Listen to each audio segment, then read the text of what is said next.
If you'll turn into your white science books to page 172, this is another part of our body, not just Mr. Bones or Mr. Skeleton, but this is the circulatory system. Your heart and blood vessels have the job of moving blood to all parts of your body. Your heart is the pump, and each time it beats, it forces blood through the blood vessels. You know from studying skin that our blood vessels are veins and arteries and capillaries in our body that are like tubes, like straws. And our blood is on the inside, and our heart is pushing our blood around our bodies. All parts of your body have a blood source. There's blood to them. If there is a part that does not get blood to it, there is a big problem. And so sometimes maybe you would hear of an old war movie, like in the Civil War. I mean, remember when the Civil War people came? And he talked about, when a body part would get blown off, or a body part would get injured, and the fingers would start to turn dark. They turned dark because there was no blood source, and they would have to amputate. That means like they would have to cut off a limb, like an arm or a leg, because there was no blood. The veins and the arteries had been ruined by gunfire or by a cannon. And so all of your body has to have blood to it, okay?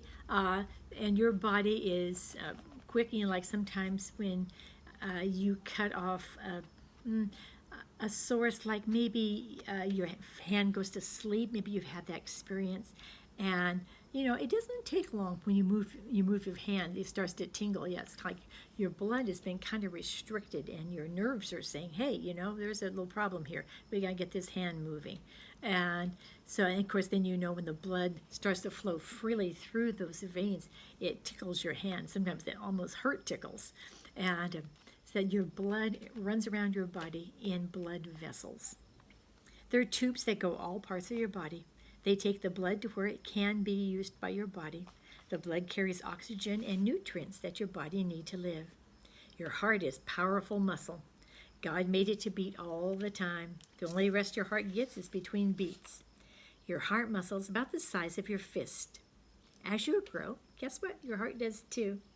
When you're an adult, your heart will be about the size of daddy's fist.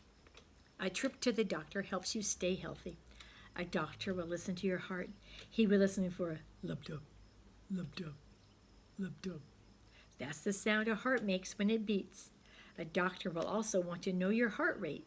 Your heart rate is how fast your heart is pumping. As you exercise, your heart rate gets faster. When you rest, your heart rate goes down. And the reason exercise is so good for you is because it gets your blood pumping. And that's why you take PE. That's why you run at recess. And that's why you play. You play hard.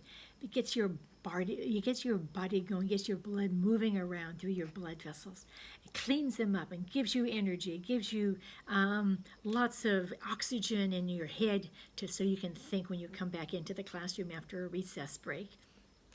And yes, that does happen too when you play in the gym. However, it's harder when you play in the gym because you tend to be more hot and more sweaty and come out more, sometimes not as good as when you went in because you've exercised. That part's true. But it's been a different kind of exercise than breathing in fresh air and running around and breathing lots of wonderful oxygen and bringing it into your lungs and that kind of good stuff and feeling the sunshine on your back. That's the best kind of exercise. So today we're going to look a little bit at our bones and talk about them in a minute. Okay. So there's Mr. Bones again. Okay. Today we're going to talk about let's talk about number 8. Number 8 are the ribs. And sometimes they call them a rib cage because they kind of are in a cage. And you can't see it very well there, but they're kind of like together. So they're from here clear to your back. So that's your rib cage. And those ribs protect special organs. One of those is your heart and your lungs, okay? Or two of those are your heart and your lungs. Your ribs protect them. You have a cage because those organs are super, super important. And so the Lord Jesus protected them, just like he protected your spinal cord with your vertebrae all around it. You remember your vertebrae and the spinal cord down the center? The Lord protects your spinal cord because it was going to be important.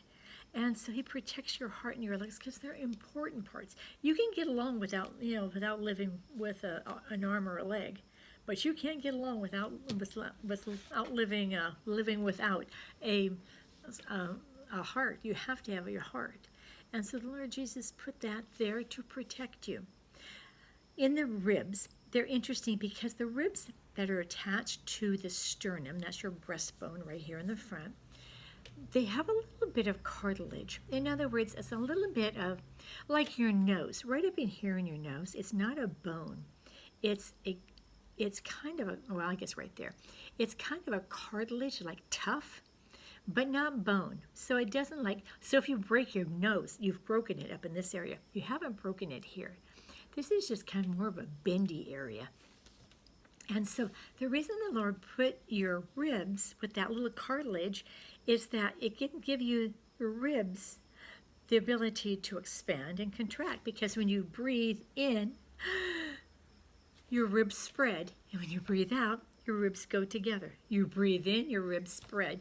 So your ribs are constantly moving. And then if you get hit, like if you're in a football team and you get hit, it can jar your ribs. Well, sometimes that little extra cushion, that little extra sponge right in there, makes it so that your ribs don't get broken, because broken ribs are very slow to heal, it seems like, and very painful to heal. And there's nothing you can do with a broken rib except don't move.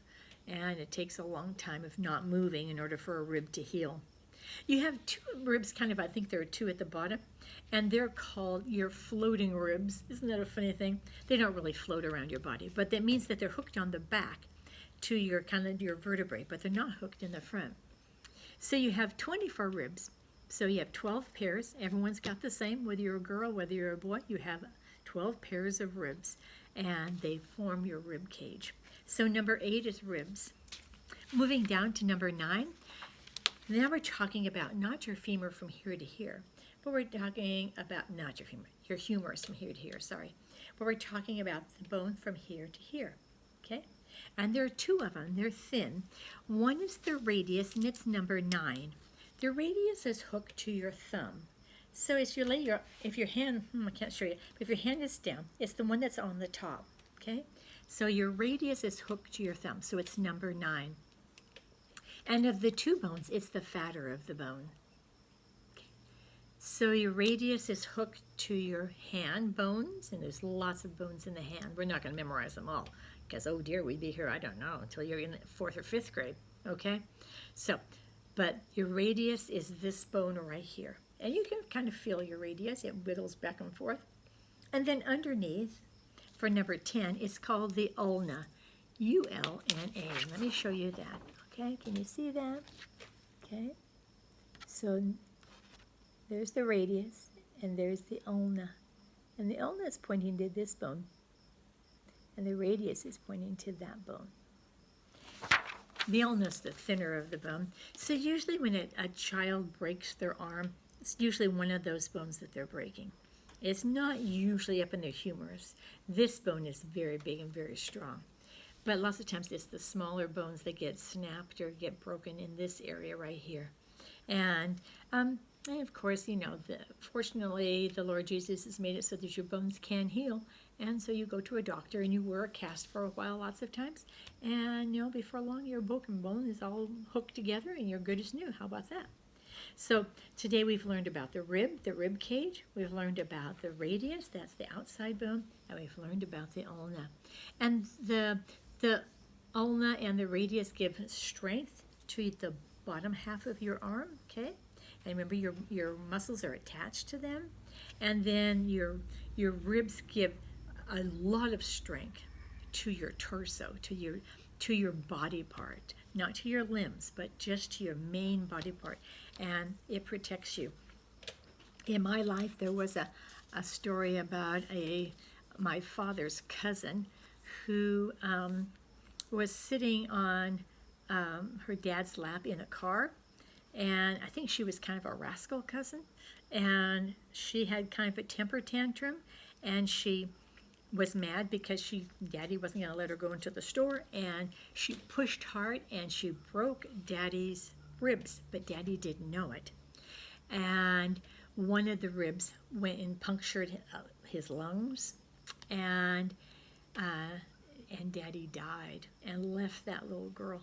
But Daddy did not know that his ribs were broken. He knew he was in pain, and of course his lungs had holes in them, and so all that little girl, I think she was only 4 when that happened, and all that girl's life, she never knew her daddy. Her daddy had died because of the punctured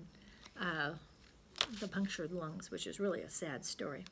So all their lives in the summertime, they would come up. My lake cabin. Well, it was my daddy's lake cabin before it was mine, of course, and so. All in the summertime, there was 2 girls, the 4-year-old, and I think there was a 6-year-old, and they would get to come to Priest Lake, and they'd spend their summers there, and they were taken care of by, my grandparents, because they felt so sorry that their daddy had passed away because of this bad injury. So your bones, they're important to take care of. So anyway, that's my sad story to end today on. How about that? Bye-bye.